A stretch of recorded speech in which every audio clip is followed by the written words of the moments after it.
Donc bonjour à toutes et à tous, bienvenue à cette table ronde de la chaire Raoul Dandurand consacrée à la Coupe du Monde au Qatar. Comme vous le savez, dans 3 jours maintenant, le dimanche prochain, la Coupe du Monde prend son envol, démarre avec le match Qatar-Équateur dans le royaume gazier du Qatar, l'émirat du Qatar.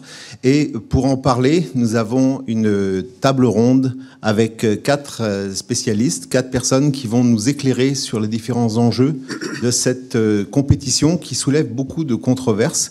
Lorsque l'événement a été attribué en 2010 au Qatar, il y avait déjà quelques personnes qui étaient un petit peu surprises, notamment du point de vue du climat, du point de vue de l'absence de tradition sportive et footballistique dans la région, mais en même temps, ça pouvait être considéré comme étant un élargissement géographique pour le football. Après la Coupe du Monde en 1994 aux États-Unis, en 2002 au Japon et en Corée du Sud, en 2010 en Afrique pour la première fois, en 2018 en Russie, ce qui avait soulevé déjà quelques controverses, et en 2022, donc l'idée était pour la première fois au Moyen-Orient, dans une région où on aime beaucoup le football ou le soccer. On va parler de football plutôt, si vous voulez bien, dans cette table ronde. Donc je vais vous présenter sans plus attendre nos panélistes, en commençant par, à ma gauche, Maëlys Druil, qui est doctorante en sciences politiques, qui travaille sur la géopolitique du sport, mais qui est aussi une ancienne athlète de haut niveau, qui pourra nous parler de ce que pensent les athlètes, mais pas seulement. On a aussi le professeur Mohamed Reda Komsi, qui est professeur à l'École supérieure des sciences de la gestion de l'UQAM, spécialisé en tourisme, mais aussi en économie du sport. Nous avons le professeur Sami Aoun, qui est professeur émérite à l'université de Sherbrooke, à l'école des sciences politiques appliquées, qui est également directeur de l'Observatoire du Moyen-Orient et de l'Afrique du Nord. Et le dernier, mais non le moindre, Miker Guerrier, qui est journaliste sportif, qui est chef d'antenne à nouveau et qui a comme caractéristique non seulement d'être un journaliste sportif, mais de toujours s'intéresser beaucoup au contexte des compétitions sportives. Donc, bienvenue à toutes et à tous, et bienvenue à vous également dans la salle et en ligne. Donc, si vous voulez bien, on va commencer par une série de questions. Ce que je propose à mes panélistes, c'est une première question à chacune et à chacun d'entre eux, et par la suite, le débat évoluera en fonction de leurs réponses et de leur positionnement. Si vous voulez bien, on va commencer par Sami, qui est un spécialiste donc de la région, et c'est intéressant de commencer par lui demander ce qu'il en est du Qatar, de nous positionner le Qatar du point de vue culturel, du point de vue politique, du point de vue géopolitique.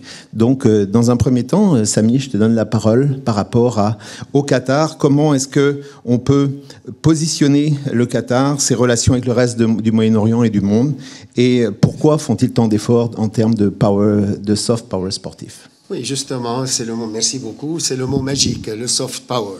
C'est-à-dire pratiquement comment un petit État, d'ailleurs c'est le plus petit des États arabes au Moyen-Orient, quelques 11 000 km² et poussière, et qui est aussi un sol aride, donc il y a une sécheresse continuelle, structurelle, je dirais, et aussi à ce niveau, il est doté d'une richesse inattendue, le gaz. Alors il est 2e, 3e producteur du gaz et celui qui l'écoule un peu le plus maintenant dans un moment de crise que vous savez très bien suite à l'invasion russe de l'Ukraine.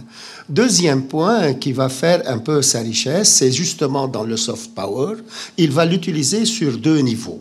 Le premier niveau, le Qatar est, à l'instar de l'Arabie saoudite, adopte traditionnellement le wahhabisme, qui est une idéologie ou une doctrine islamique rigoriste, assez rigide, et qui est pratiquement un fondamentalisme qui coupe court, si vous voulez, avec les acquis de la modernité. Alors le Qatar fait un glissement sur ce point et il adopte plutôt pragmatique l'idéologie des frères musulmans. L'idéologie des frères musulmans, elle est plus ouverte à une possibilité de moderniser l'islam ou islamiser la modernité, si vous voulez.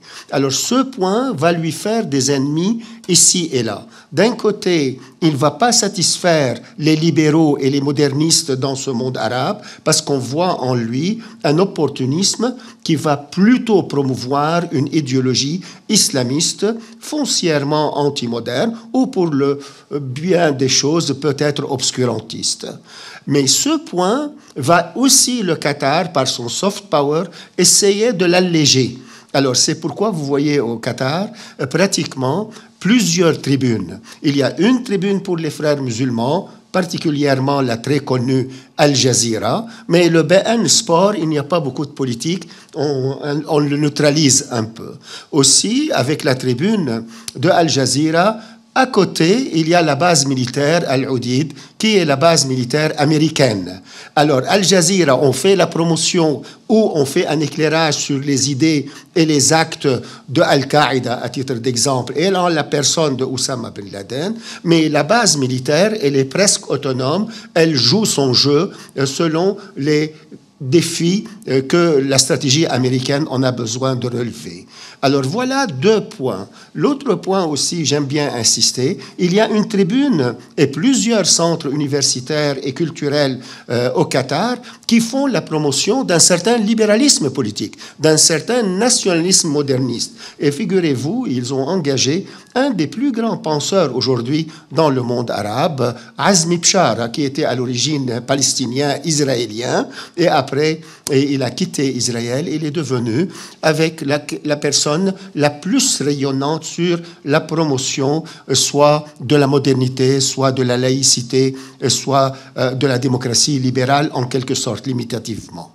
Alors, si je viens maintenant au niveau de la diplomatie, c'est très facile, c'est la diplomatie du chéquier.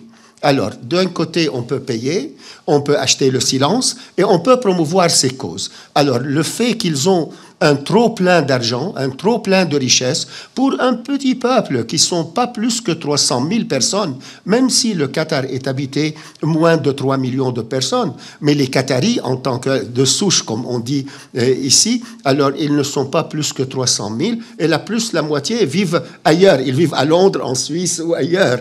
Alors, c'est pourquoi, et c'est un pays, n'oublions pas, qui a le plus haut revenu per capita dans le monde, à côté de la Suisse ou peut-être de Luxembourg ou autre. Alors, donc, en ce sens, ils ont les moyens de leur ambition, qu'il soit l'ambition de ne plus être un petit pays coincé. Où il est coincé, le pays? Il y a la mer, certainement, c'est presque île. Deuxième point, un voisin robuste, solide, un grand frère, qui ne mâche pas ses mots à l'égard du Qatar, l'Arabie saoudite. Et l'Arabie saoudite a eu le culot d'imposer un siège au Qatar il y a quelques années et essayer de l'étouffer ou le couper du monde. Alors, il y a ce grand frère qui est quand même imposant, mais il y a aussi un frère dans l'islam au moins, qui est l'Iran. Et aussi une hyperpuissance régionale qui aussi ne mâche pas ses mots et qui est connu d'avoir une certaine ambition hégémonique, pour moins le dire, et aussi pour promouvoir son idéologie khoméiniste, une idéologie islamiste chiite, il faut bien le souligner, qui pourrait de côté faire un empowerment des chiites qui sont minoritaires dans la région arabe et aussi de l'autre part s'assurer que le Qatar est vassalisé ou au moins il ne lui fait pas beaucoup de problèmes. Donc entre ces deux puissances, le Qatar essaye de se faufiler, essaye de bien patiner, de bien naviguer pour ne pas recevoir les foudres de ces deux géants qui l'entourent. Troisième point peut-être intéressant dans la géopolitique, c'est la rivalité. La rivalité surtout avec les Émirats arabes unis, qui détestent les frères musulmans et ensemble l'islamisme, même salafiste. Alors on voit que le Qatar, qui fait la promotion des frères musulmans, les Émirats arabes le contredisent, sans nier à leur islam, mais le contredisent ou le contrecarrent. Et sur ce point, on voit que le Qatar s'entrechoque avec les Émirats arabes unis, qu'ils soient ici et là dans le monde occidental, qu'ils soient dans des foyers de troubles comme le Yémen, comme la Libye, ou même au Liban ou ailleurs, même en Syrie, je dirais. Alors sur ce point, le Qatar essaye de survivre et dans ces turbulences moyen-orientales. Alors l'autre point qui est intéressant, ce qui est arrivé avec son soft power avec le mondial. Certainement, mes illustres collègues vont nous éclairer un peu plus que moi sur ce point. Mais là où le soft power va être comme contre-productif pour eux, parce qu'ils cherchent la visibilité, ils cherchent à s'imposer comme un État, un grand acteur, joueur international, et on voit que ça peut jouer contre lui. Et c'est ce qui est arrivé dans les moments actuels, qu'il soit le Qatar Papers, qui a été fait par deux journalistes français très connus, Christian Desgenoux et Georges Malbruno, et qui a fait tout un tollé en France, comment le Qatar essaye de s'infiltrer dans la démocratie libérale, la déstabiliser, islamiser le terrain ou les communautés musulmanes dans le monde. Il n'est pas seul, mais au moins on parle de Qatar aujourd'hui. Et l'autre point qui va jouer contre lui, les grands scandales que vous connaissez. À la fois, il va acheter Saint-Germain d'un côté, et l'autre part, on l'accuse de financer des mosquées, des activistes ou d'autres. Alors c'est le foudre. Encore pour le mondial, le Qatar, comme beaucoup d'autres, je soupçonne, aussi a acheté un peu des loyautés, a acheté quelques peut-être votes dans le mondial. D'ailleurs, les Qataris disent bien que c'est plus intéressant d'être sur le comité olympique que avoir un siège aux Nations Unies. Alors, pour vous dire comment ils jouent cette diplomatie. Maintenant, pour le prince lui-même, Tamim, c'est un homme très cultivé, quand même, il est nourri des grandes écoles britanniques, militaires et autres, et sur ce point, il essaye de mettre un peu plus sa marque sur cette période-là, qui est intéressante pour son pays. Et maintenant, il est débordé un peu par les campagnes militaires, surtout ce qu'on a vu dans le Canard enchaîné, les caricatures un peu qui montrent les Qataris comme des Daeshites, comme des terroristes. Alors ça les a troublés beaucoup. Sur ce point, je m'arrête pour donner la chance aux autres. Merci beaucoup. Merci infiniment, Samy. Ça commence déjà à positionner un petit peu mieux la situation. C'est des choses dont on parle peut-être pas en ce moment lorsqu'on évoque les controverses. Lorsqu'on parle des controverses autour du Qatar, actuellement, on mentionne la question des droits humains, la question des droits des travailleurs, que principalement, on a mis l'accent sur la construction des stades et on a évoqué plus de 6000 personnes, 6500 personnes qui auraient perdu la vie. C'est des chiffres que le Qatar conteste vigoureusement. Et donc, il y a également la question environnementale. On va l'évoquer à plusieurs reprises, je pense, certains de ces points, la plupart de ces points dans les minutes qui viennent. Mais je voudrais donner maintenant la parole à Reda par rapport au fait que Reda, tu lis les médias, tu lis les sources qataries, et j'aimerais bien savoir comment les Qataris et le monde arabe en général réagissent aux controverses et aux critiques très violentes qu'il y a actuellement autour de la Coupe du Monde. Merci. Dans le fond, il reste pratiquement plus rien à dire après ce que Samy vient de dire. Mais je voudrais juste, avant de répondre à la question, il y a un peu dans le complément, un peu dans le même ordre d'idée, c'est que Samy parlait un peu de la rivalité avec les Émirats arabes unis. Puis il faut dire que les Émirats arabes unis étaient un peu les premiers. Ils étaient les premiers un peu dans cette logique un peu de développement à travers l'événementiel. Ils ont commencé quand même, ça fait déjà pratiquement moins de 2 décennies. Ils ont travaillé un peu sur avoir des grands événements. Il y avait la Coupe du Monde donc d'équitation. Il y avait aussi le grand show qui est vraiment le Dubai Mall, le grand événement, je pense, de magasinage au monde. C'est le premier. Donc il y avait toujours quelque chose, le plus grand événement au monde. À un moment donné, c'était vraiment, donc on le trouvait donc à Dubaï.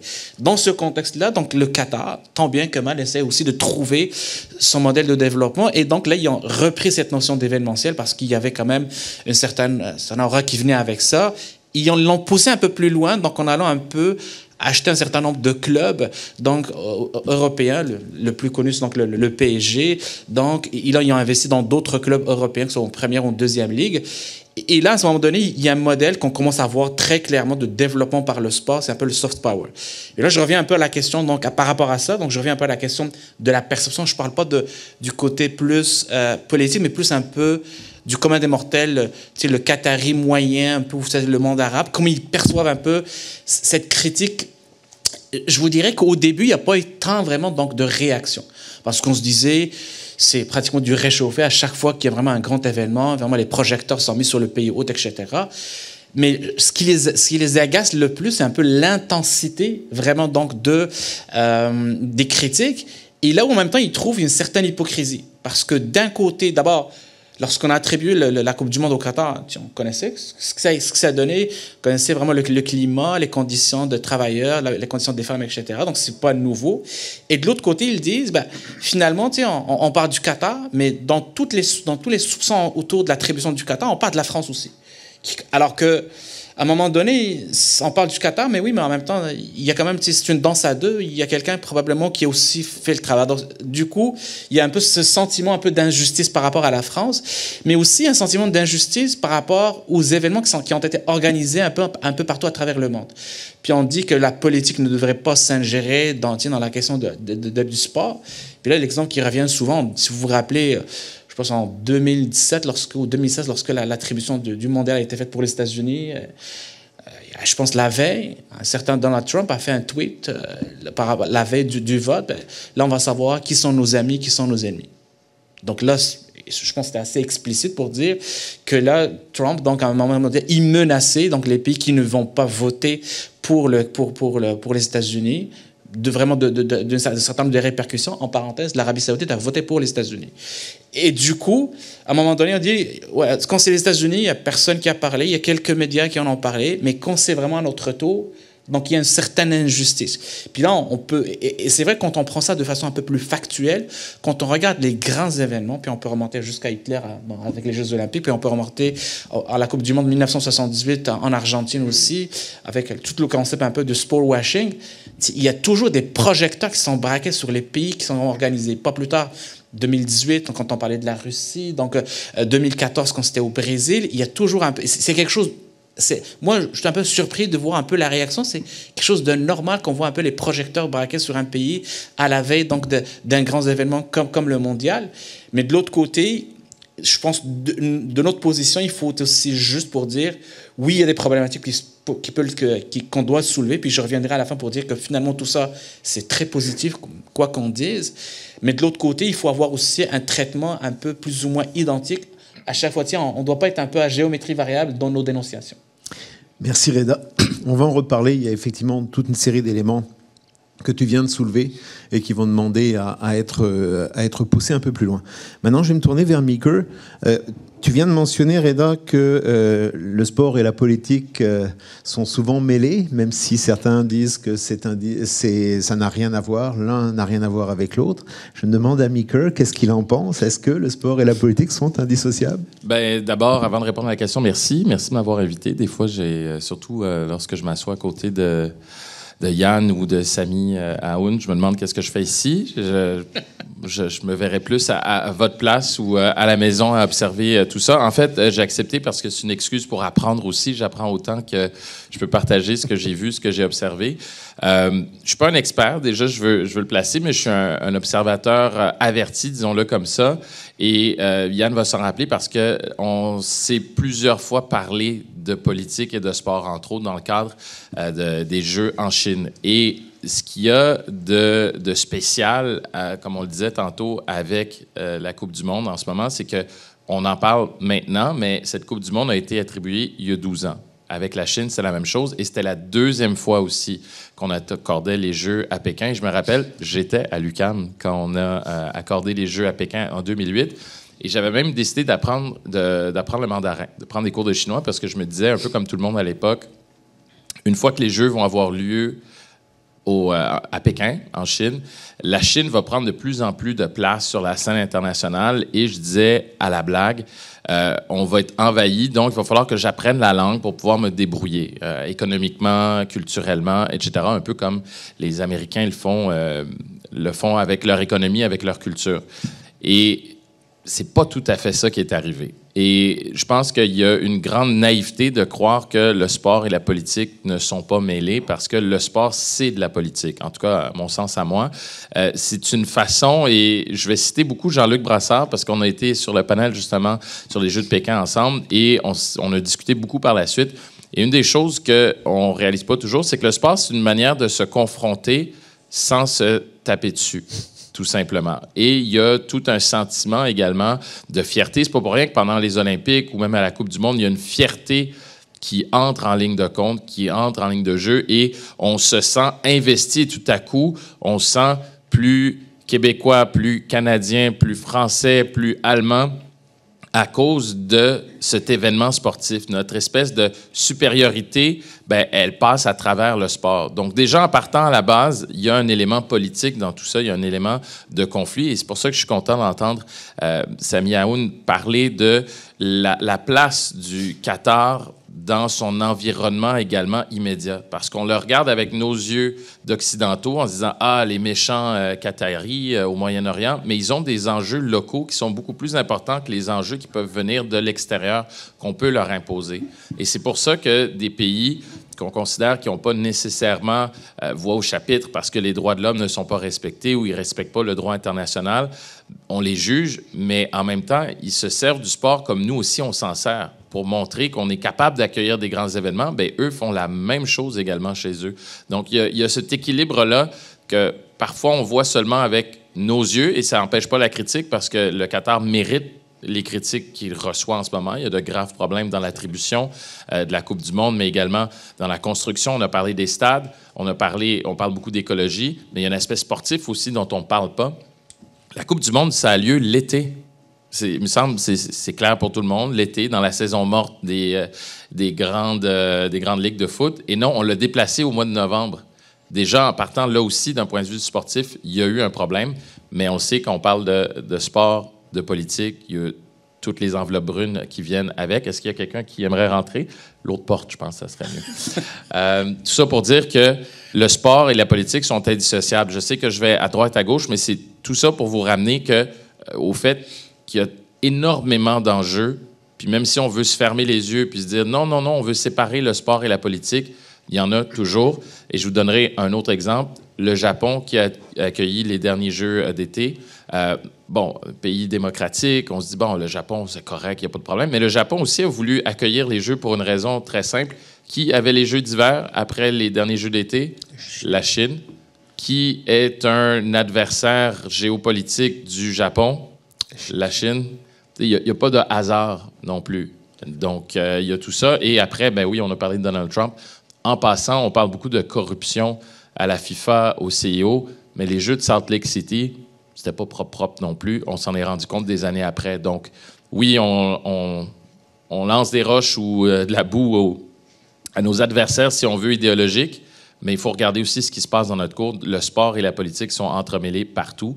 Et après, la question des athlètes, je pense qu'on va l'aborder. Eux sont pris un peu à travers tout ça, parce que si ton club est acheté par des fonds qataris, c'est un peu difficile. Ou si tu as déjà joué dans un club au PSG, par exemple, acheté par des Qataris, et que maintenant, tu as besoin d'argent pour ton club de soccer à Miami, vous me voyez venir, ceux qui suivent le foot, David Beckham a reçu 150 millions de livres anglaises pour faire la promotion du Qatar sur les 10 prochaines années. Ça donne à peu près 220 millions de dollars canadiens. Ça vous donne une idée à quel point ils ont de l'argent. Puis à quel point c'est difficile également pour des athlètes, mais pour des individus aussi, de refuser cet argent-là. Mais ça, on en parlera, et on parlera aussi du fait qu'on rejette beaucoup, et ça, je vais le dire, en passant, je vais quitter un petit peu plus tôt, c'est pas parce que je vous aime pas, j'ai une chronique à la radio. Fin de la parenthèse. On rejette, on juge beaucoup les individus, comme David Beckham, par exemple, mais je pense qu'on a rejeté beaucoup sur les individus des responsabilités collectives et sociales. On continue à faire affaire comme pays avec d'autres pays qu'on considère qui sont problématiques, mais on continue à leur vendre des armes, on continue à leur acheter du pétrole, on continue à avoir des relations diplomatiques. Donc, il faudrait aussi être, je pense, juste dans notre critique et critiquer également et regarder du côté de nos dirigeants en plus de tout ça. Merci infiniment, Meeker. Ça fait une très, très belle transition avec la question que j'allais poser à Maëlys, puisque sans réduire sa participation à son statut d'ancienne athlète, c'est un des éléments qui est particulièrement important. On a parlé des athlètes, on a parlé des joueurs et des entraîneurs, des fédérations, en leur demandant pourquoi est-ce que vous allez au Qatar, comment pouvez-vous oser y aller, comment pouvez-vous avoir assez peu de cœur pour participer à cet événement quand on sait ce qui s'est passé, les gens qui sont morts en construisant les stades. Donc, il faudrait que vous fassiez quelque chose, un geste très fort. Et donc, je me tourne vers Maëlys. Est-ce que c'est pas un peu injuste, mais Mika a un peu posé la question et mis la table, est-ce que c'est pas un peu injuste de demander aux athlètes de s'exprimer et de se positionner quand finalement, depuis 12 ans, on sait que la Coupe du Monde aura lieu au Qatar, que beaucoup de pays font affaire avec le Qatar et sont très contents d'avoir son argent, puis là, d'un seul coup, on découvre qu'il y a des choses qui sont pas particulièrement belles. Donc, est-ce que c'est pas injuste vis-à-vis des sportifs ? Alors c'est vrai qu'aujourd'hui, le sport, il est mondialisé, on est à l'ère de la globalisation, et surtout pour le football, qui est quand même le sport qui domine le paysage médiatique. Et puis dans ce cadre-là, dans cet espace-là, les sportifs, ils sont un peu devenus les ambassadeurs de leur pays. C'est-à-dire que leur réussite, c'est un peu la réussite de tout un pays. Donc forcément, ils ont une place de leadership. Ils ont cet espace où ils ont une médiatisation qui est accrue. Et donc, on sait que, est-ce qu'on doit leur demander de se prononcer sur l'événement ? En tout cas, ce qui est sûr, c'est qu'ils en ont la possibilité et qu'on sait qu'à ce moment-là, ils vont avoir une certaine visibilité pour prendre des positions, en sachant que ne pas se prononcer, c'est aussi une prise de position. Ce que je veux dire, c'est que le sport, il prend tellement de place, avec notamment l'organisation des méga événements, comme on discute aujourd'hui de la Coupe du Monde, mais aussi dans le cadre des Jeux Olympiques, que les athlètes, ils ont forcément des responsabilités supplémentaires par rapport à leur travail initial, qui est de s'entraîner, d'être performant, de progresser et puis de ramener des médailles. Je ne veux pas dire par là que les athlètes, ils ont l'obligation d'être engagés. C'est un peu comme les artistes, il n'y a pas d'obligation en soi.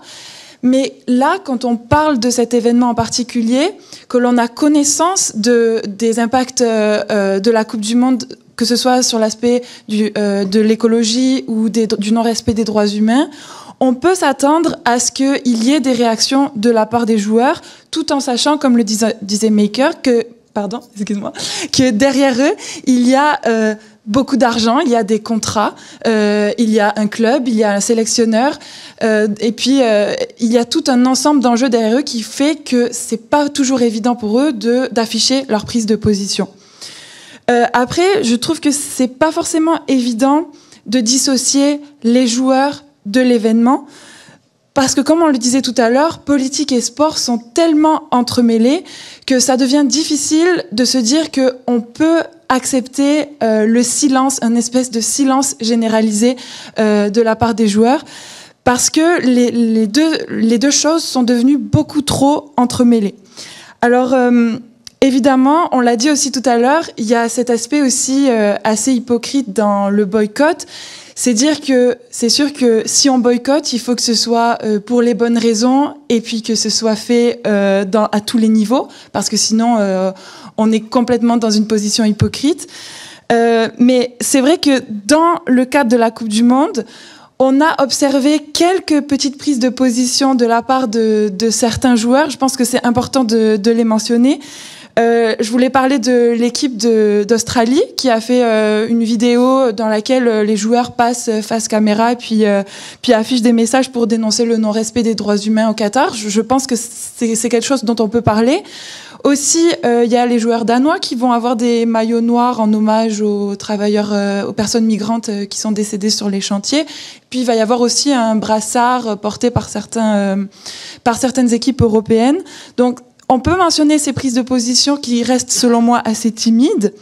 Mais après, juste pour conclure, c'est sûr que ça peut paraître injuste de demander à un sportif de haut niveau de prendre position, parce que lui, son travail, à la base, c'est de performer. Et d'ailleurs, il y avait le décathlonien français Kevin Meyer qui avait été interrogé sur le sujet, et il disait que demander à un athlète de boycotter un événement pour lequel il se prépare depuis des années, et parfois depuis toute une vie, ça peut paraître extrêmement dur. Parce qu'il ne faut pas oublier que pour atteindre ces niveaux-là de sport, pour les joueurs en question, c'est beaucoup de sacrifices, c'est beaucoup de travail.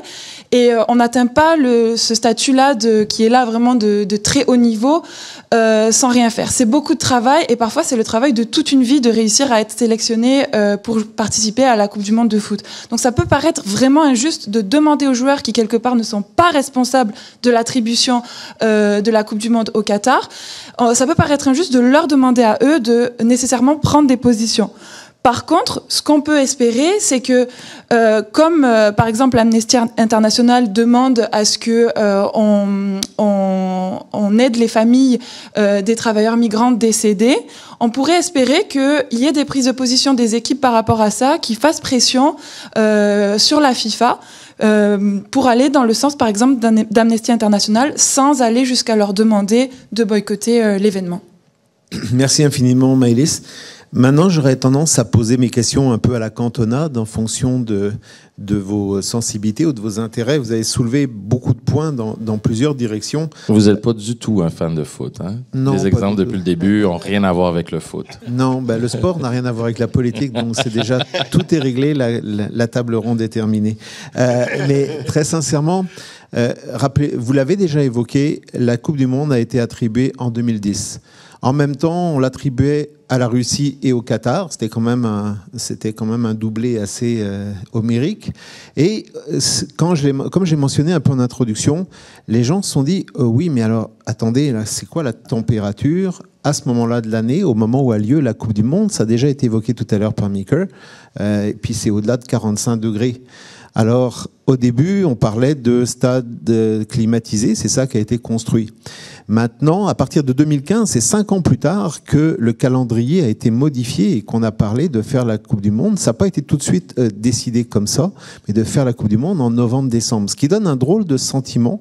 On a à Noël, la Coupe du Monde, c'est vraiment comme d'avoir un sapin de Noël chez soi au mois d'août, là, ça fait une drôle d'impression. Quoi qu'il y a des voisins qui, des fois, ont leur décoration de Noël toute l'année, mais c'est autre chose. Mais là où je veux en venir, donc, c'est la dimension écologique. On dit un stade climatisé. J'ai regardé aujourd'hui, il fait 30 degrés à Doha. Et selon le ministère des Affaires étrangères qatari, les stades, la climatisation ne sera pas en fonction. Et il rétorque qu'en plus, il y a des stades chauffés en Europe et personne n'embête les Européens. On revient un petit peu aux deux poids, deux mesures qu'évoquait tout à l'heure Reda. Et qu'en pensez-vous? Est-ce que vous pensez que la dimension donc écologique de ce mondial est vraiment à ce point-là hors norme et que faut-il en penser? Je vais m'avancer si je peux, parce que je me suis intéressé à la question dernièrement, puis je ne sais pas si vous avez vu la nouvelle qu'il pourrait y avoir des Jeux d'hiver asiatiques en Arabie Saoudite. On a déjà des problèmes avec l'écologie et le sport. Il y a plusieurs sports qui sont très polluants. On le sait, on continue de les pratiquer, puis on les pratique chez nous en passant. On pense au golf, par exemple, la quantité d'eau que ça prend pour entretenir des terrains de golf, les pesticides également qu'on utilise. Et c'est un sport bien de chez nous, là, si je peux le dire comme ça, parce qu'il est très pratiqué en Occident. Il y a aussi les pays auxquels on a attribué les Jeux. Rappelez-vous, en Chine, les 2 fameuses tours au saut à ski, les 2 tours d'usine avec la neige artificielle. Le ski, qu'on pratique chez nous aussi, beaucoup de neige artificielle. Avec les changements climatiques, il y a de moins en moins de neige dans les endroits où il y en avait. Donc, la dimension écologique, c'est pas seulement la Coupe du Monde. Ensuite, on parle d'empreinte carbone des équipes qui se déplacent, etc. Il y a eu ce scandale qui était assez passager. D'ailleurs, j'étais surpris du PSG qui avait voyagé Paris-Nantes, un voyage d'environ 1h05, si je me trompe pas, en avion, alors qu'en train, c'était 2 heures. On aurait pu le faire en train. Un des VP de la compagnie, en fait, de chemin de fer, vous me rappellerez, là, ça fait longtemps que j'étais à Paris. SNCF, voilà, qui s'occupait de la section des TGV, qui a critiqué publiquement le PSG. Ça n'a pas duré très, très longtemps. L'entraîneur qui avait rétorqué, tant qu'à faire, on va y aller en charrette. Il y a déjà des problèmes présentement avec le sport et l'écologie. Là, on l'a exacerbé avec la construction de stades. M. Aoun le disait un peu plus tôt, dans un pays qui est plus petit que la Suisse. Je vais au Qatar, d'ailleurs, la semaine prochaine, et je regardais pour me déplacer d'une place à l'autre. Puis c'est tellement proche, tout se fait en métro là-bas. C'est plus petit que la Suisse. Je regardais, pour me déplacer d'une extrémité à l'autre du pays, c'est à peu près 2h30. C'est Montréal-Québec.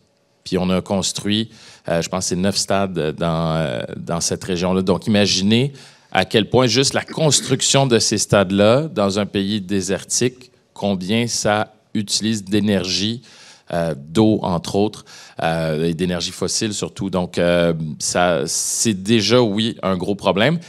Mais l'autre problème, c'est que la FIFA, on parlait de mettre la pression sur la FIFA. La FIFA en a un peu rien à cirer de ce que vous et moi on dit, comme le CIO, parce qu'ils ont tellement d'argent aujourd'hui qu'ils peuvent se permettre de se désaffilier un peu de ce que la population et le citoyen moyen pensent de leur organisation. Ils sont au-dessus de tout ça.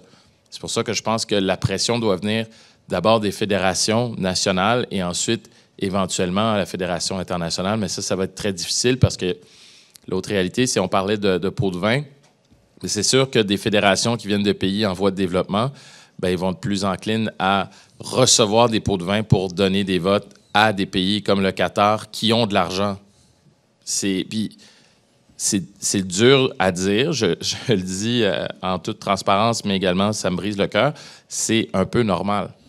Et vous avez la chance de pouvoir envoyer vos enfants dans les meilleures universités avec un pot de vin ou d'améliorer votre sort avec des pots de vin. Je ne connais pas grand monde qui va dire non. David Beckham, à ce que je sache, n'a pas besoin d'argent. Il a quand même pris 150 millions de livres. Donc, comment est-ce qu'on peut critiquer ensuite les membres des fédérations de plus petits pays, comme les pays des Caraïbes, par exemple? Merci, Michael. Reda? Je parlais tout à l'heure des injustices.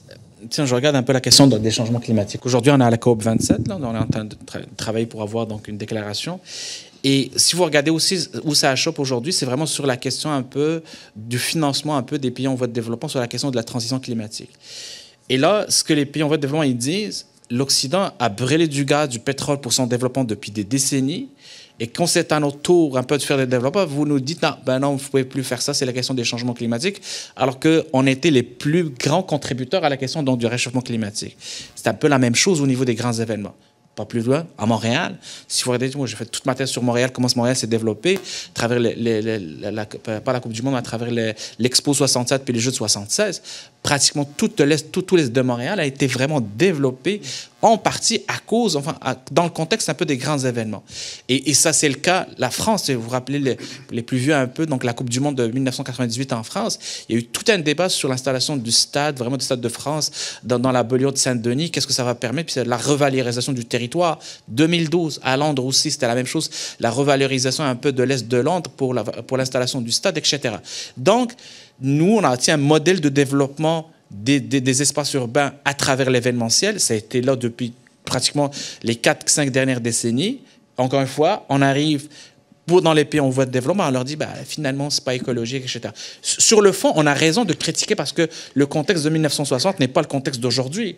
Mais en même temps, il faut aussi, le rôle aussi de la FIFA, de la CIO, c'est un peu de faire cette transition entre un peu le développement donc, des pays occidentaux qui ont eu donc, l'événement donc, pratiquement depuis le début et ces nouveaux, ce que j'appelle moi les nouveaux territoires de l'événementiel qui doivent aussi à leur tour aussi bénéficier de ce type de développement parce que sinon, je regarde un peu la liste depuis 1930 des pays qui ont organisé la Coupe du Monde, la moitié c'était en Europe, l'autre moitié c'était vraiment dans les pays de l'Amérique latine. C'est-à-dire en Asie, il y a eu une seule fois, en Afrique une seule fois. Et à un moment donné, un peu comme on le fait dans le cas des changements climatiques, il faut aussi que la FIFA, parce que j'ai l'impression qu'on est en train de manquer notre coup, puis s'il y a vraiment quelqu'un à mettre, je dirais, sous les projecteurs, c'est vraiment la FIFA, c'est vraiment le CIO, parce que c'est eux qui gèrent en quelque sorte le modèle. Le modèle de gouvernance doit être remis en question.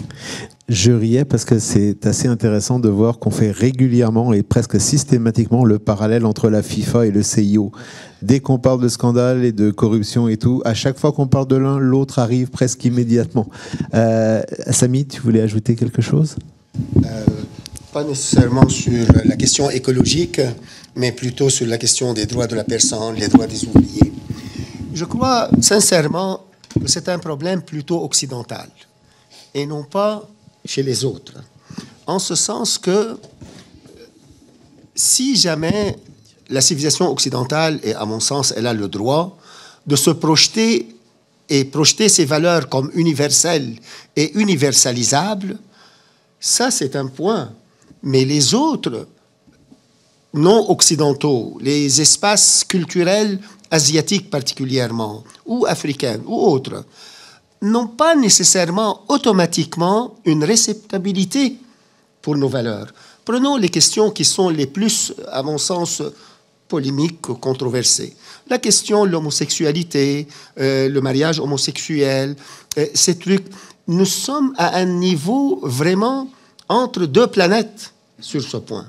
Et les sensibilités diffèrent beaucoup, non pas au niveau de l'État ou du pouvoir, mais au niveau de la population et au niveau des élites encore. Alors c'est pourquoi il y a un certain choc culturel, choc des valeurs. Il faut le prendre avec des pincettes parce que sinon on va tomber de l'un et de l'autre. Par exemple, le Qatar, pour répondre à ces questions des droits de la personne, pour les questions des ouvriers, ils ont attribué ça aux ouvriers coréens du Nord, qui sont venus par des contrats privés, et comme quoi le gouvernement qatari ne le savait pas. Alors, vous saisissez un peu la nuance. Alors, et qu'ils les ont expulsés par après. Mais pour la question des valeurs, pour que je la reprenne, le paradigme libéral occidental a des problèmes. Par exemple, le Qatar joue aujourd'hui la question de la victimisation, l'islamophobie. Pourquoi? Comme Reda l'a très bien dit, c'est la première fois qu'un pays musulman et un pays arabe organisent des jeux et vous tapez là-dessus. Alors c'est en ce sens. Il a joué ça bien. Par exemple, il y a un hashtag qui court maintenant, hashtag Mondial Palestine. C'est-à-dire, ils veulent promouvoir les droits des Palestiniens par un hashtag là-bas. Et par exemple, pour les ouvertures, ils ont choisi des camps, des réfugiés syriens. Ils ont trié des enfants des camps pour aller chanter, faire un hymne pour le mondial. Vous voyez? Alors, la question ici, est-ce qu'il y a, disons, une occidentalisation forcée au niveau des valeurs et la réplique, est-ce que une réaction islamique qui pourrait être un rejet de ces valeurs. Alors, les choses se perdent en ce sens. Et il faut bien les travailler. Est-ce que je me permets encore un point? On a parlé beaucoup des limitations du Qatar, mais ils ont parfois une diplomatie de médiation qui est tellement sollicitée. Dernièrement, c'est les Qataris qui étaient derrière d'une façon assez avancée dans les accords entre le Liban et Israël. Et quand je dis le Liban sur la délimitation des frontières sur le gaz, alors on dit le Hezbollah. Donc le Qatar a fait un traité, non pas de paix, mais de trêve et d'entente commerciale entre le Hezbollah et Israël. C'est beaucoup, c'est dire beaucoup sur ces choses. Et certainement leur rôle dans le printemps arabe, ça nuit beaucoup à eux parce qu'ils ont fait la promotion des frères musulmans et le printemps arabe a achoppé et il a été avorté par soit une contre-révolution, soit par des alliances civiles et militaires qui voyaient mal que les islamistes prennent le pouvoir. C'est en ce sens. Je voudrais juste revenir, merci à vous tous de vos interventions. Je voudrais juste revenir une petite dernière fois sur la question écologique. Vous avez mentionné plusieurs points, notamment vis-à-vis d'autres situations où la question écologique, et c'est vrai qu'on peut dire que le monde du sport est de plus en plus déconnecté par rapport à la question environnementale. Je donnerai juste un autre exemple qui a l'air de sortir un peu de notre cadre actuel, c'est que la Coupe d'Europe de rugby actuellement vient donc en Europe, la compétition qui opposait des équipes françaises et des îles britanniques, maintenant, ils viennent d'ajouter des équipes sud-africaines, ce qui va permettre donc encore plus de déplacements entre l'Afrique du Sud et l'Europe, puis c'est quand même pas la porte à côté, même si c'est sur le même fuseau horaire. Donc visiblement, au lieu de s'en aller vers un côté peut-être un peu plus attentif à la question écologique, on va dans l'autre direction sans aucun problème. Et peut-être un petit point... Tout à l'heure, Mieke a mentionné la dimension du Qatar, ce qui est en termes géographiques, qui est assez intéressante, mais n'oubliez pas une chose, en 2026, la Coupe du Monde a lieu aux États-Unis, au Mexique et au Canada. Les rencontres vont se disputer donc entre le Mexique et le Canada et les États-Unis. Vous imaginez tous les déplacements pour les équipes, les supporters et tout. Ça va sans doute pas se faire en char à voile ni en bateau. Donc, en termes d'empreinte écologique, empreinte carbone, ça va être pas mal. Et je me demande effectivement, pour enchérir un peu avec ce que vous venez de dire, s'il y aura le même genre de levée de bouclier, quoique dans 4 ans, on ne sait pas où est-ce qu'on sera rendu, vu comment les températures évoluent. Mais maintenant, je voudrais donner la parole à Maëlys. Est-ce que tu veux rajouter un point plus spécifique par rapport notamment à la question politique ? Oui, peut-être pour ajouter sur quand on est athlète, comment on perçoit le contexte politique dont on vient de parler. Mickaël le disait très bien, il y a récemment Mbappé a ri au nez des journalistes quand on a évoqué la question des jets privés. Donc c'est sûr que c'est pas une problématique dont tout le monde se sent concerné. Parce que déjà, quand on est athlète, avant d'être athlète, on est une personne, on est un citoyen, une citoyenne, et on a une sensibilité plus ou moins grande au contexte politique. Donc je dirais que ça varie selon les personnes, puis aussi selon le sport qui est pratiqué. Là, si on observe un silence assez généralisé de la part des joueurs, ça n'a pas toujours été le cas. Je pense notamment au football féminin, avec Rapinoe qui a pris beaucoup de positions et qui était très concerné par la politique américaine, qui avait refusé de se rendre à la Maison-Blanche, qui était engagé dans de nombreux aspects de la politique, et puis aussi de nombreux athlètes qui s'étaient enlignés avec le mouvement Black Lives Matter, pour dire qu'il y a un lien qui est fort et que ça dépend évidemment des sports pratiqués et aussi de la sensibilité de chacun au contexte politique. Si je peux me permettre d'ajouter, ce qui est intéressant dans ce que Maëlys dit aussi par rapport aux athlètes, c'est que c'est individuel. Donc, c'est à chacun de décider. Mais à l'inverse, et c'est que là que pour moi la nuance est importante, il y a un prix à payer pour ces athlètes-là. Megan Rapinoe avait déjà un statut, elle n'a pas payé de sa carrière, mais si on regarde l'exemple le plus probant qu'on connaît tous en Amérique du Nord, celui de Colin Kaepernick, qui, oui, la NFL a progressé par la suite, on a changé certaines choses, mais lui n'est jamais revenu au jeu. Sa carrière s'est terminée, puis honnêtement, il dit qu'il va tenter de revenir, mais ça n'arrivera pas. Il ne faut pas oublier que les carrières des athlètes sont très courtes. En moyenne, dans la NFL, c'est 3 ans. Dans les autres sports, ça varie également, mais les carrières d'athlètes, là, c'est un 5 ans environ, si on fait une moyenne très, très grossière. Donc, de demander à un athlète, et là, je vous rajoute une autre difficulté, les athlètes sont jeunes. Ils sont dans la vingtaine, puis je vois des gens qui sont dans la vingtaine ici, mais pour les plus vieux, vous allez le comprendre, quand on démarre notre carrière, notre vie, on n'a pas toujours cette sensibilité-là dans la vingtaine. On l'atteint dans la trentaine, une certaine maturité dans la quarantaine, ou comme mes illustres collègues ici à côté, qu'on est un petit peu plus vieux et qu'on peut être prof à l'UQAM et qu'on a eu le temps de faire un doc ou deux, ben, on a une vision du monde qui est différente. Ça aussi, faut l'accepter, que ces athlètes-là qui sont dans la vingtaine, qui ont une très courte période de temps pour réussir à faire de l'argent et assurer leur avenir et celui de leur famille, ils ne se sentent pas toujours concernés parce qu'ils n'ont pas nécessairement été sensibilisés. Ils n'ont pas eu la chance nécessairement, pour certains, d'étudier ces questions-là ou de s'asseoir sur des bancs d'université où ils n'avaient pas le temps d'assister aux conférences de la chaire Raoul Dandurand nécessairement. Mais c'est une réalité, puis il faut le comprendre, ça. Donc, ils ne sont pas en contact. Ensuite, qu'on les met devant des situations très complexes pour eux et qu'on leur demande de se prononcer, bien, ça donne des réactions comme celle de Mbappé qui se met à rire. Mais c'est parce que personne ne te l'a dit. Ben non, personne ne lui a dit. Il n'est pas là-dedans, il est préoccupé par d'autres choses. Et par-dessus ça, on rajoute que c'est de la politique et que les athlètes parfois tentent de s'éloigner de la politique pour ne pas perdre une partie de leur public, d'où la légendaire citation de Michael Jordan. Pourquoi tu ne te prononces pas politiquement? Ben parce que les républicains aussi achètent des baskets. C'est aussi simple que ça. Donc, il y a tout ça qu'on met ensemble qui fait que pour un athlète, on est pris aussi entre l'arbre et l'écorce. Je parle, je vais perdre des fans plutôt, et je vais être... oui, beau lapsus. Hein? Walker. Je pense qu'on va m'en parler longtemps, j'ai l'impression, mais je vais perdre des fans si je parle.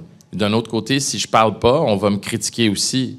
Ma carrière est très courte. Si je parle, je vais perdre des occasions d'aller à la Coupe du Monde, d'aller dans des grands événements sportifs ou d'avoir une carrière, mais d'un autre côté, est-ce que je trahis mes valeurs ou pas? Donc, tout ça est très complexe. Donc, avant de critiquer un athlète, moi, j'ai toujours beaucoup de difficultés. Boycotter la Coupe du Monde, est-ce que ça va avoir un effet? Si un athlète de haut niveau le fait, oui, le temps d'une semaine ou deux, mais la compétition va avoir lieu quand même. À l'inverse, il y a des initiatives qui ont été faites. Et, petite parenthèse, on a parlé du Danemark.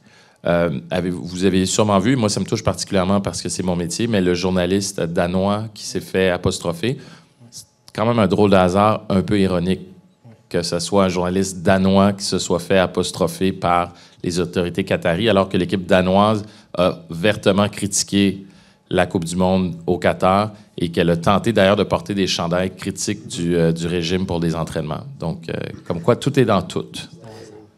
Merci, Mika. Je vois que tu es dans une forme olympique, sans jeu de mots. À propos de ça, on a soulevé tous les problèmes. On a évoqué les problèmes de corruption, la gouvernance de la FIFA. Bon, il y a beaucoup de choses qu'on ne sait pas de manière totalement dépourvue de tout doute raisonnable, mais on a de très, très fortes présomptions. Il y a des choses dont on sait qu'il y a eu de la corruption pour de vrai, mais on arriverait pratiquement à se poser la question, est-ce qu'il est possible pour les instances internationales d'organiser un grand événement comme ça de manière purement basée sur des critères objectifs, sans pression politique et financière et dans une optique de développement durable? Je sais que j'ai l'air de rêver au pays des licornes, mais je vous pose la question. Je reviens au point.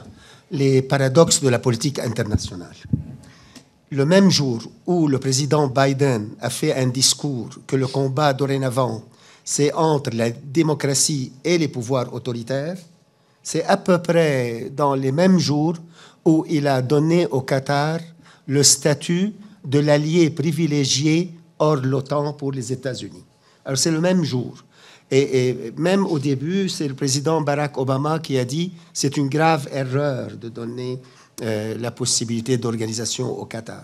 Donc, au niveau des élites, peut-être, il y a ce problème qui n'est pas nécessairement si clair.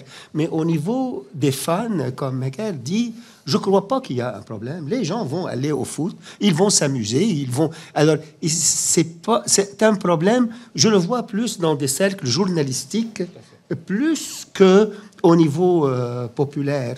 Parce que les gens savent que dans cette politique, les mains sont sales.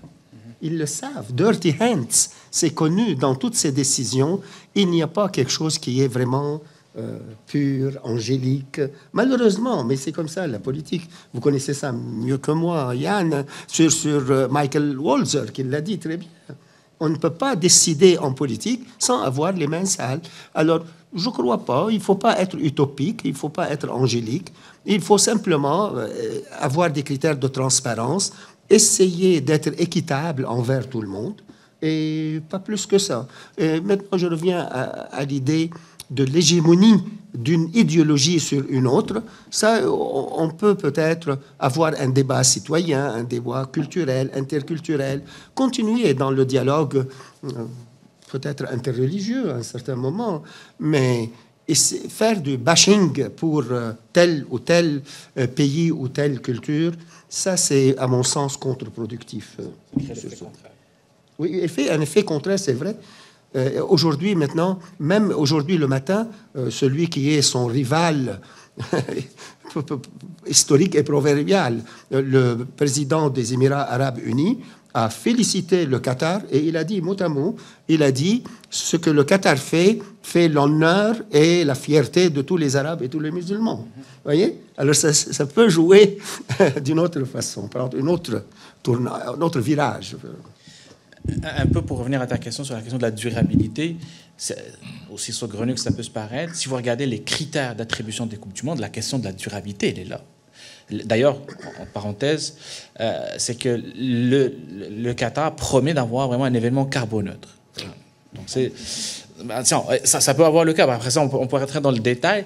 Mais le problème, c'est que vous avez les critères, vraiment, donc, est-ce que les critères qui sont retenus pour l'organisation de la Coupe du Monde ou n'importe quel grand événement, mais par la suite, vous avez vraiment les gens qui votent. C'est-à-dire que vous pouvez vraiment respecter un certain nombre de critères et ne pas respecter d'autres. Et au bout du compte, le comité exécutif qui prend la décision, il est souverain. C'est lui qui prend la décision. Donc, c'est-à-dire que si vous arrivez au niveau du comité exécutif puis vous n'avez pas respecté 1 ou 2, 3 critères, puis ils ont moins de sensibilité par rapport à la question de la durabilité, ben ils vont l'avoir anyway.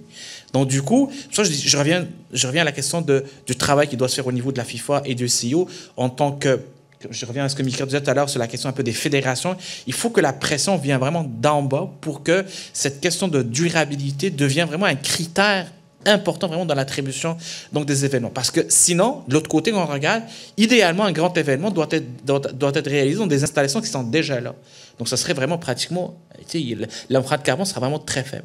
Or, qui sont les pays qui peuvent le recevoir? C'est uniquement, malheureusement, les pays qui l'ont déjà reçu.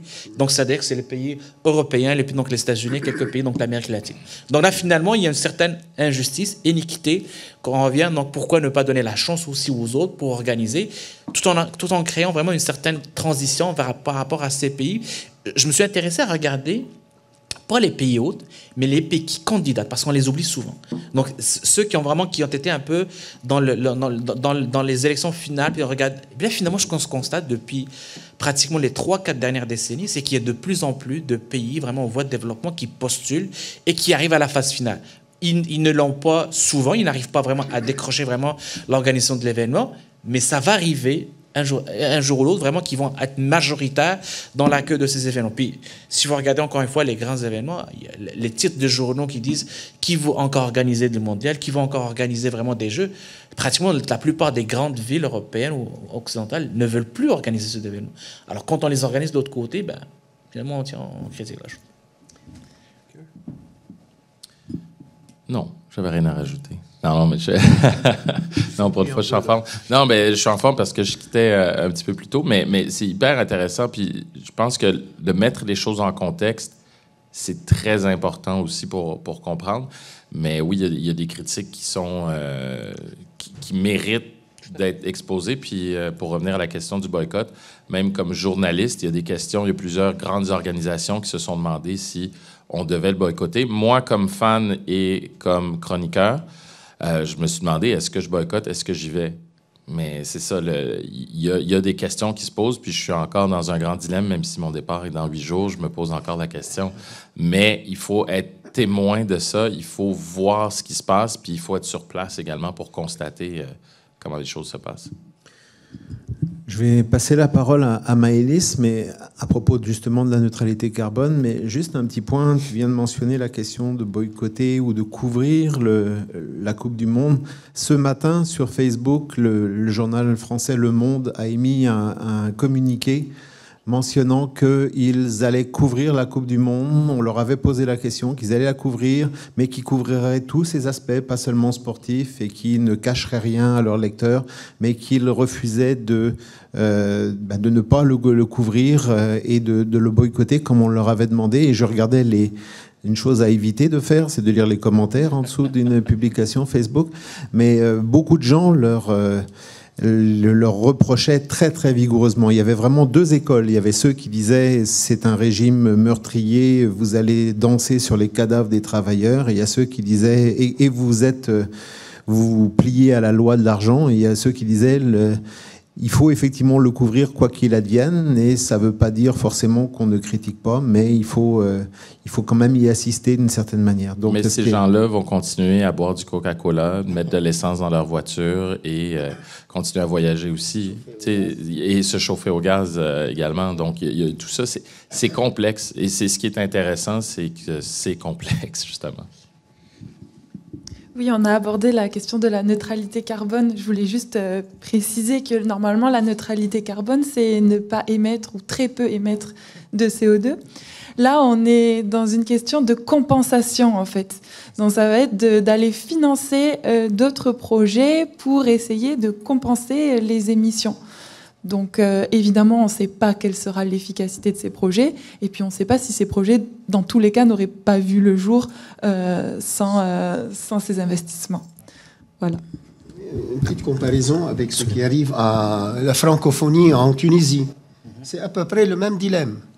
Est-ce qu'on va avec un régime, supposément il est dictatorial et qui fait une manche transition démocratique, il est accusé vraiment d'être un autoritaire, ou on y va, on peut le sermonner, on peut le discipliner, mais on peut aussi couvrir toutes les failles de ce processus de démocratisation ou de transition démocratique.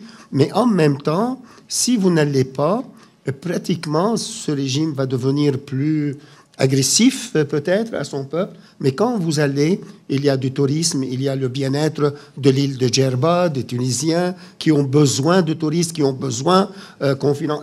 Vous voyez, ça c'est le dilemme très difficile à la voir. Et tous ceux qui ont dit on ne va pas aller, il semble ils vont aller à la francophonie, qu'il soit M. Trudeau, M. Legault, et même M. Macron, j'ai compris aussi qu'il y va.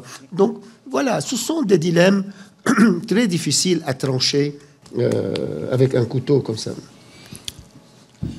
Moi, je vous dirais un peu, comme mot de la fin, moi, je regarde de façon très positive ce qui se passe. C'est-à-dire que la pression qui est exercée actuellement finit finalement à avoir des résultats positifs. Au Qatar, il n'y avait pas de salaire minimum. Puis là, finalement, à cause des pressions, donc des couvertures journalistiques, on a imposé un salaire minimum, on a imposé une certaine loi de travail, ce qui n'était pas le cas avant. Il y a aussi, ils ont aboli ce qu'on appelle un système de tutelle, qui faisait en sorte que quelqu'un étranger qui vient travailler au Qatar devait avoir un partenaire local pour un peu le surveiller ou pour qu'il reste un peu dans les règles, pour qu'il travaille dans les règles de l'art. Alors, ça a été aboli. Donc, ce qui fait les critiques, quoi qu'on dise, amène quand même quelques changements. Le fait de boycotter, donc finalement, on peut vraiment se priver d'avoir des résultats positifs parce que c'est une grosse vitrine internationale. Puis cette mise en projecteur va permettre justement d'avoir des résultats. Et sur la question, est-ce que lorsque les projecteurs vont partir, est-ce qu'on va... Là encore, c'est notre rôle de citoyen, de chef d'État, de continuer un peu à exercer cette pression de façon continue sur ces pays-là pour justement avoir des concessions d'un certain niveau. Merci Reda. Est-ce que quelqu'un veut rajouter encore quelque chose par rapport à...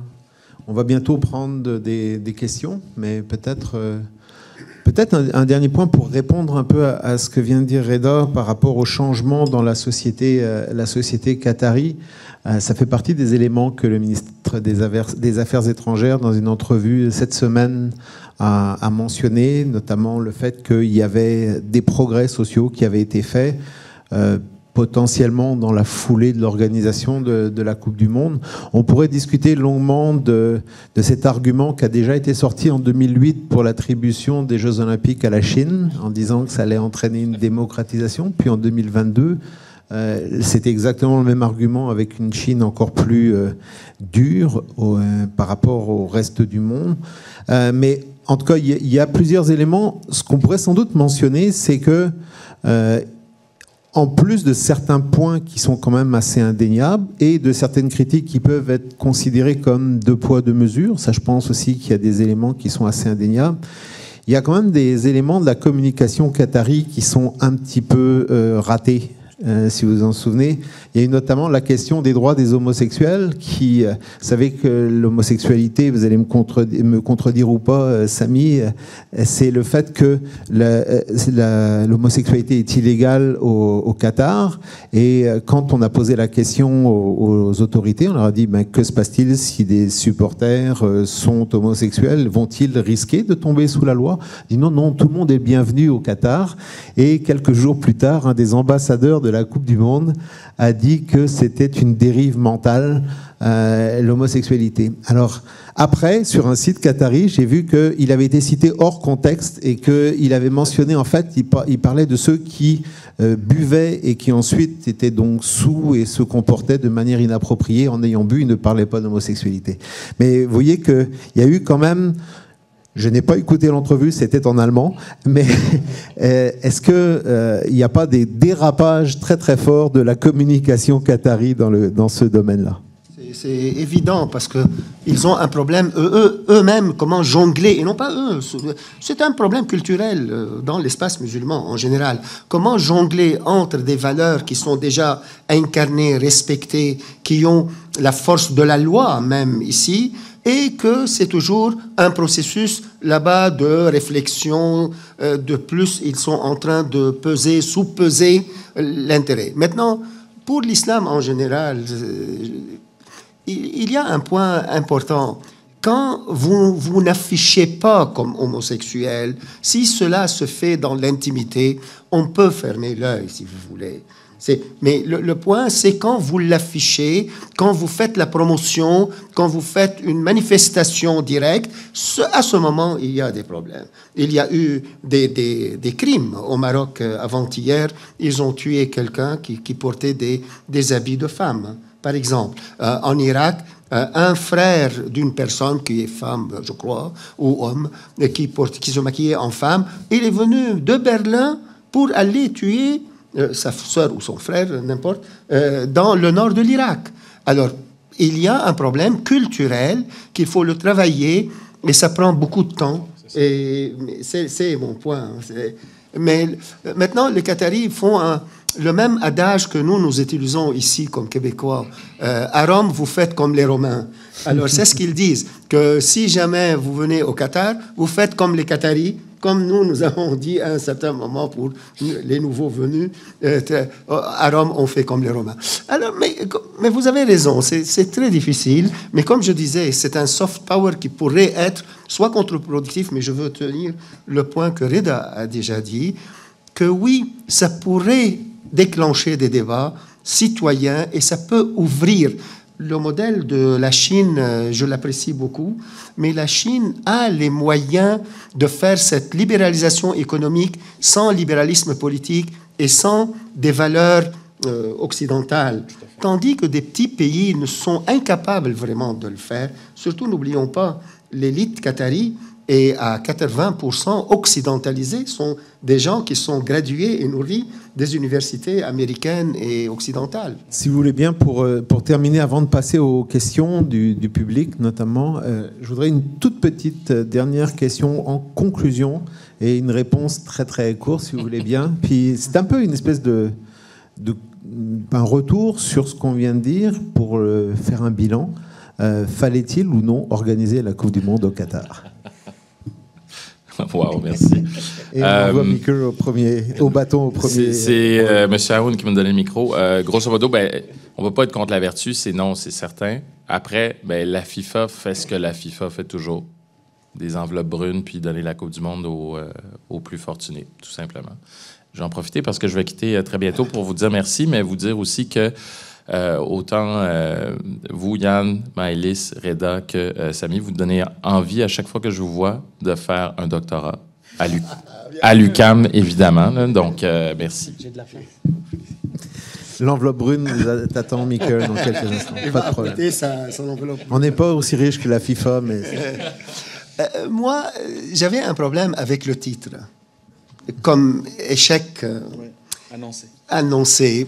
Il y avait un point d'interrogation. Oui, j'ai aimé le point d'interrogation. Certainement. Je crois, non, ça va être bien. Et même au niveau économique, c'est pas nécessairement c'est un échec, même s'ils vont peut-être essuyer des pertes. Ils ont assez d'argent, ils ont beaucoup de revenus. Et les infrastructures ont coûté à peu près 220 milliards de dollars américains. Oui, tout à fait. Alors, il faut... Moi, je crois, non, ça va être bien. On va tirer des leçons. Et par après, si jamais les Qataris vont continuer sur leur rejet de quelques valeurs de la modernité, ils vont assumer cette responsabilité. Ce serait leur propre échec, à mon sens. Merci Reda. Merci Samy. Reda maintenant. Un peu dans le même ordre d'idée que Samy. Donc, j'étais un peu partagé dans les dire est-ce que finalement, oui, à première vue, il ne méritait pas en quelque sorte d'organiser encore la Coupe du Monde. Mais quand on regarde un peu le contexte, toutes les nuances qui viennent avec, je me dis, le Qatar, ça pourrait servir, en tout cas, c'est un espoir, je peux être très naïf, pour ceux qui vont venir par la suite. C'est-à-dire que de plus en plus, l'exposition, vraiment, l'organisation de ce type d'événement, vous êtes super, hyper, méga, giga exposé. C'est pas la Coupe du Monde de 1978 en Argentine où il y a pratiquement la moitié de la terre qui ne savait pas ce qui se passait sur place. Aujourd'hui, avec les médias sociaux, l'exposition, le risque, il est très grand. Donc, si ça peut servir comme exemple pour ceux qui postulent pour les prochaines éditions, ça aurait valu le coup. Merci Reda. Maëlys?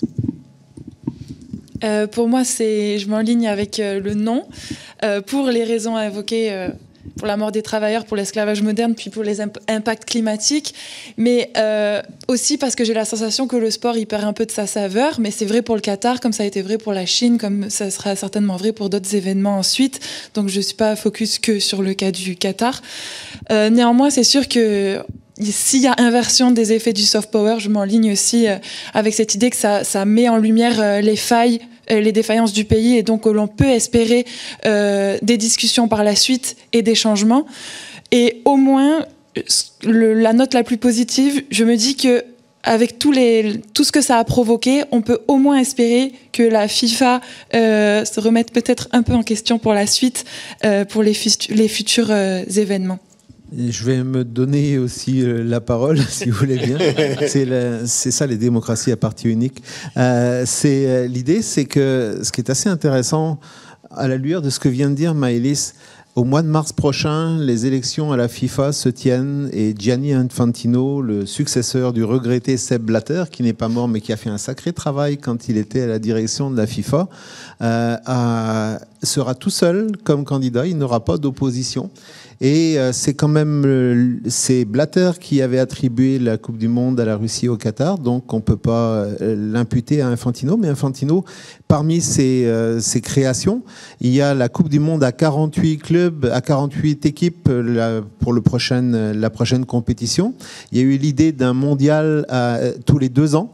D'une Coupe du Monde tous les 2 ans. Il y a eu l'idée d'une Ligue des champions qui serait une ligue et non un championnat et non plus une Super League aux clubs les plus riches. Donc vous voyez, il y a beaucoup d'espoir que ça change et on s'en va dans la bonne direction. Alors je voudrais remercier chaleureusement Sami Aoun, Mohamed Reda Komsi, Maëlys Druil et à titre posthume Michael Guerrier pour leur participation et leur excellente présentation et les points qu'ils ont abordés, il et elle ont abordé. Et je vous remercie à toutes et à tous d'avoir été présents. J'espère que ça vous aura intéressé et que ça va vous éclairer par rapport à la suite.